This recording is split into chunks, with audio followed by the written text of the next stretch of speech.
Hello everyone, this is professor Sana Ansari और आज के इस वीडियो में हम डिस्कस करने वाले हैं effects of advertising on consumers demand.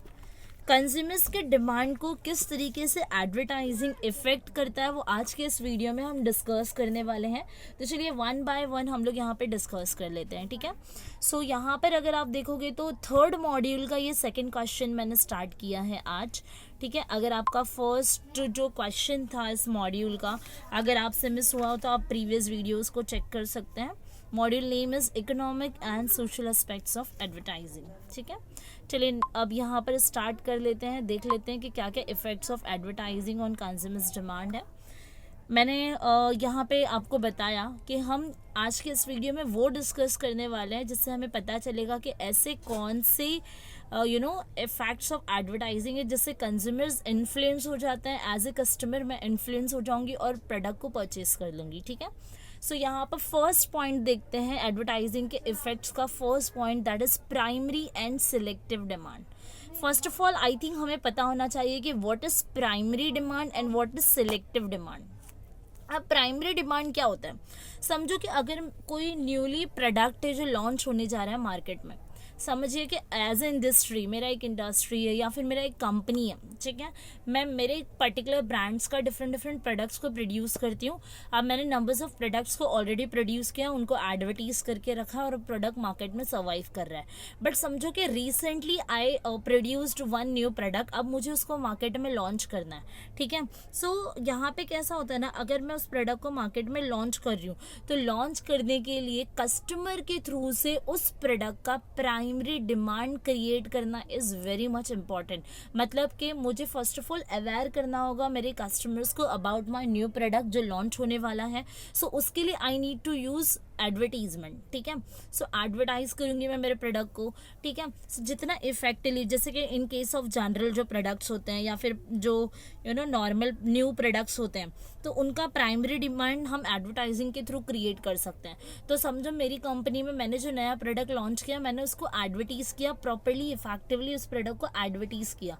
तो जैसे ही मैं उस प्रोडक्ट को एडवर्टीज करूंगी तो मेरे जो कस्टमर्स है या मेरा जो टारगेट ऑडियंस है वो अवेयर हो जाएगा अबाउट माई न्यू प्रोडक्ट जो लॉन्च हुआ है, ठीक है। सो वो मुझे एडवर्टीजमेंट को प्राइमरी डिमांड क्रिएट करने के लिए इतना इफेक्टिव बनाना पड़ेगा जिससे एडवर्टीजमेंट का अल्टीमेटली इफेक्ट जो है मेरे कस्टमर्स पे पड़ जाए और वो रेडी हो जाए मेरे प्रोडक्ट को परचेज करने के लिए।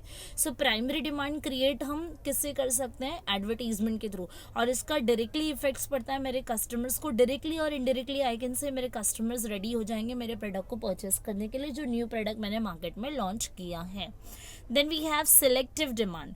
अब सिलेक्टिव डिमांड कैसा होता है, जैसे कि आपने यहाँ पर देखा होगा कि अगर मेरा एक कंपनी या मेरा कोई इंडस्ट्री है जहाँ पे मैं डिफरेंट डिफरेंट प्रोडक्ट को प्रोड्यूस कर रही हूँ, as it is we are taking same example of primary demand also, because primary में मैंने क्या बताया कि as a industry as a company मैं मेरे प्रोडक्ट को लॉन्च करूँगी, ठीक है, न्यू प्रोडक्ट को।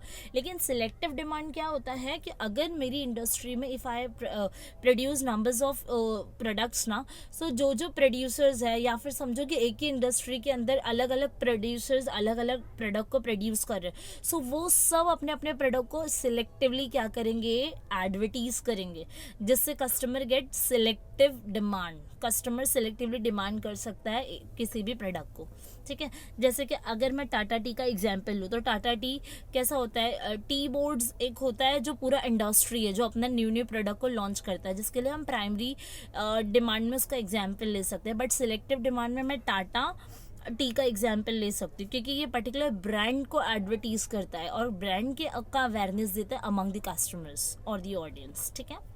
Now second point is evolving experiences. Evolve करना मतलब आपका जो डेवलप करना, इंक्रीज करना एक्सपीरियंसेस। एडवर्टाइजमेंट से क्या होता है ना, कस्टमर का एक इमोशनल एक्सपीरियंस क्रिएट हो जाता है किसी भी पर्टिकुलर ब्रांड को लेके एंड कस्टमर्स बिल्कुल इंड्यूस हो जाते हैं to demand for that particular product और अल्टीमेटली उस प्रोडक्ट का डिमांड इंक्रीज हो जाता है। सो एडवर्टीजमेंट के थ्रू अ मार्केटर और advertiser can increase evolving experiences among the audience or I can say customers. So customers induce and influence हो जाते हैं to get that particular product. अगर समझो कोई हेल्थ ड्रिंक है, अगर मैं हेल्थ ड्रिंक का एडवर्टीजमेंट कर रही हूँ जिससे पर्सन और people can be fit and fine, ठीक है, ऐसा क्या इससे क्या होता है ना, जो यूजर्स हैं, जो यूज करते हैं हेल्दी ड्रिंक, उनके साथ साथ अगर मैं उसको इफेक्टिवली एडवर्टीज कर रही हूँ तो यूजर्स के साथ साथ non user can also demand for your product. अगर आप इवॉल्विंग एक्सपीरियंसेस को ऐड करते हो आपके एडवर्टीज को इफेक्टिव करने के लिए, आपके एडवर्टीजमेंट को इफेक्टिव बनाने के लिए। So evolving experience is nothing but to increase और टू आप बोल सकते हो कि आप यहाँ पे क्या करोगे, कस्टमर के दिमाग में या कस्टमर के अंदर आप क्या कर रहे हो, आपके प्रोडक्ट को लेके एक अवेयरनेस बिल्डअप कर रहे हो इन अ पॉजिटिव वे और in a emotional way. Okay, now we have third point, that is social media and demand. Sometimes कैसा होता है ना, सोशल मीडिया बहुत ही ज़्यादा हेल्प करता है एडवर्टाइजर्स को इंक्रीज करने के लिए डिमांड उनके प्रोडक्ट की। ठीक है, अब जैसे कि देखो ऑनलाइन ऑडियंस कैसा होता है ना, now days we people are spending are lots of time to searching और टू सफरिंग और टू हम लोग बहुत ही ज़्यादा टाइम इन्वेस्ट करते हैं सोशल मीडिया को यूज़ करने में। ठीक है, जैसे कि आप फेसबुक, ट्विटर, लिंक्डइन, व्हाट्सएप ये सारा ले सकते हो, इंस्टाग्राम है, आप ये सब का एग्जाम्पल ले सकते हो। तो यहाँ पे क्या होता है ना, इससे क्या होता है, आप इजीली अपने प्रोडक्ट को यहाँ पर डिमांड बढ़ा सकते हो, क्योंकि आप ऑनलाइन या फिर जैसे इंस्टाग्राम वगैरह पे आपने देखा होगा, व्हाट्सएप पे देखा है, लॉकडाउन के चलते हुए बहुत ज़्यादा क्लोथ्स वगैरह का डिमांड आपने देखा होगा, उनका मार्केटिंग या एडवर्टीजमेंट बहुत ही हाई हो रहा है। ठीक है, आप अगर देखोगे तो यहाँ पर प्रोडक्ट की सारी डिटेल्स दे दी जाती है कि मटेरियल कौन सा है ना। अगर कपड़ों का हो रहा है बिजनेस, अगर मैं कपड़ों का बिजनेस ऑनलाइन कर रही हूँ, सो प्रोडक्ट कौन सा, इसका मटेरियल कौन सा है, कॉटन है, शिफॉन है, जॉर्जेट है, जो भी है, इसके साथ साथ कितना मीटर कपड़ा मिलेगा, टॉप के लिए, बॉटम के लिए, दुपट्टा, या फिर आप वन पीस ले रहे हो, कोई भी चीज़, उसके साथ साथ उसका प्राइस क्या है, लो क्वालिटी में इतने प्राइस में, हाई क्वालिटी या फिर ओरिजिनल में आपको इतना प्राइस मिलेगा। तो हर चीज़ें मिल जाती है, एज वेल एज वहाँ पे आपको परचेज करने के लिए भी यहाँ पे एक बॉक्स मेंशन होता है जिसपे आप क्लिक करके प्रोडक्ट को इमीडिएटली परचेज कर सकते हो। सो यहाँ पे इमीडिएट डिमांड क्रिएट हो जाता है just because of social media. ठीक है, देन वी हैव, तो ये एडवर्टीजमेंट का इफेक्ट है, because we people are doing advertisement of our particular product with the use of social media, for example LinkedIn, YouTube, twitters, और I can say WhatsApp and Facebook. Now we have fourth one point, that is professional advertising. Sometime क्या होता है ना, जो business firms होती है ना, वो professional people को use करते हैं to increase their brand's demand. जैसे कि प्रोफेशनल पीपल क्या बोल सकते हैं, जो प्रोफेशनल पीपल्स, जो कैसा होता है ना, हमारा जो ह्यूमन मेंटालिटी होता है, जब हम किसी प्रोफेशनल एक्सपर्ट को यूज़ करते हैं, उनके प्रिस्क्रिप्शन के अकॉर्डिंग या उनके रिकमेंडेशन के अकॉर्डिंग भी पीपल आर, हम लोग कैसे इन्फ्लुएंस हो जाते हैं एंड उस प्रोडक्ट को इमीडिएटली परचेज कर लेते हैं। सो ऐसा सिनारियो कौन से केसेस में हो सकता है? प्रोफेशनल्स का मतलब क्या हुआ यहाँ पर? I am not talking about the brand ambassadors, but I am talking about the professionals and experts. So here we can take the example of doctors, engineers, professors, architects, है ना। आप अगर रिसेंटली देखोगे तो जो एक्सपर्ट्स होते हैं ना, उनको यूज़ किया जाता है। अगर कोई डेंटल ट्यूब मुझे बताना है, कोलगेट का मुझे एग्जाम्पल देना है ना, सो यहाँ पे नॉर्मली क्या किया जाता है, डॉक्टर्स वगैरह या एक्सपर्ट्स वगैरह को दिखाया जाता है या डेंटिस्ट वगैरह को दिखाया जाता है, जिससे कस्टमर को ऐसा लगता है कि नहीं, यहाँ पे अगर कोई डॉक्टर एडवर्टीज़ कर रहा है मतलब वो प्रोडक्ट एग्जैक्ट में या फिर एक्चुअली वो प्रोडक्ट बहुत अच्छा होगा, है ना। या फिर आप देखो प्रोडक्ट में कंटेंट्स भी यूज़ किए जाते हैं कि डॉक्टरों का सुझाया हुआ number 1 brand and all. So ये सारे content and as well as अगर मैं प्रोफेशनल्स को यूज़ कर रही हूँ, it means I can ultimately increasing my demand for the product. ठीक है, और फिर इसके अलावा इंजीनियर्स मैंने बताया, आप सीमेंट वगैरह के एग्जाम्पल में देखो, अंबुजा सीमेंट में आपने इंजीनियर्स वगैरह को देखा होगा, दिखाते हैं वो लोग, या फिर इसके अलावा और डिफरेंट प्रोफेशनल्स को यूज़ किया जाता है। Then we have creativity in advertising and demand. Sometimes क्या होता है ना, एडवर्टाइजर को अगर advertisers should be come up, always the advertisers should be come up with creative ads to influence the customers to get that product. ऐसा होता है ना, अगर आप new and innovative and creative ideas के साथ अगर मार्केट में each and every time enter करते हो ना, सो आप आपका बहुत ही इम्पैक्ट छोड़ जाते हो हमारे अपने कस्टमर्स पे और अपनी टारगेट ऑडियंस पे। सो उससे क्या होता है ना, वो इमीडिएटली आपके प्रोडक्ट को परचेस करने के लिए इन्फ्लुएंस हो जाते हैं। जैसे कॉलगेट एक ऐसा ब्रांड है जिसमें देखो आज भी हम ट्रस्ट करते हैं, हम उसी को परचेस करते हैं। ऐसा नहीं है कि हम अगर अभी टूथपेस्ट आपका ख़त्म हो गया तो आप बोलोगे चलो कोलगेट के अलावा मैं कुछ और यूज़ करके देखता हूँ, अलग अलग, नहीं ऐसा नहीं होता। आप क्या करते हो, उस पर आपका एक ट्रस्ट है एंड आप उसको यूज़ करते रहते हो, है ना। ब्रांड लॉयल्टी है, ब्रांड इमेज है आपका माइंड में उसके लेके। सो यहाँ पे क्या होता है ना कि अगर आप ब्रांड चेंज करते हो तो उससे आपको प्रॉब्लम होती है, लेकिन क्या कोलगेट ने आपका अपना जो एडवर्टीजमेंट है वो स्टॉप कर दिया बिकॉज ओवरऑल कवरेज है इसकी वजह से? नहीं, कोलगेट अभी भी क्या करता है, न्यू इनोवेटिव आइडियाज़ के साथ एंटर करता है मार्केट में।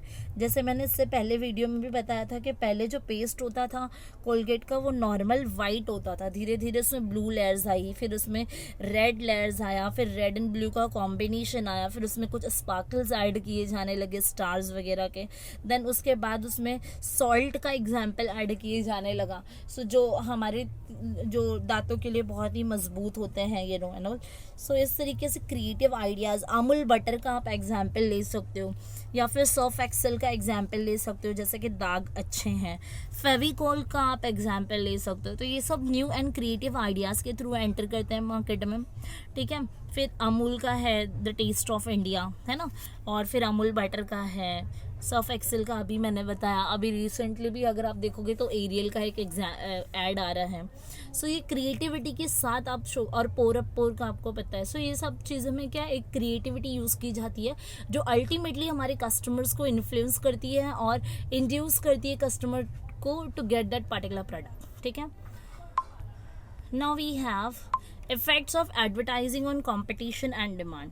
अब एडवर्टाइजिंग होता है ना, जैसे कि कैसा होता है, एडवर्टाइजिंग की वजह से अगर समझो कि कंपटीशन हो रहा है मार्केट में, सो ऑब्वियसली अगर मेरे प्रोडक्ट को बेचने के लिए कॉम्पिटिटर्स हैं, ठीक है, या कोई एक पर्टिकुलर प्रोडक्ट है जिसको बेचने के लिए numbers of sellers are available in the market, so always they will try to come up with new strategies and ideas and thoughts. So इससे क्या होगा, कॉम्पिटिशन बढ़ता है। बट आप न्यू आइडियाज एंड स्ट्रैटेजीज को अडॉप्ट करके market में आ रहे हो, सो इसको आपको दिखाना होगा, जिसके लिए वी नीड एडवर्टाइजमेंट।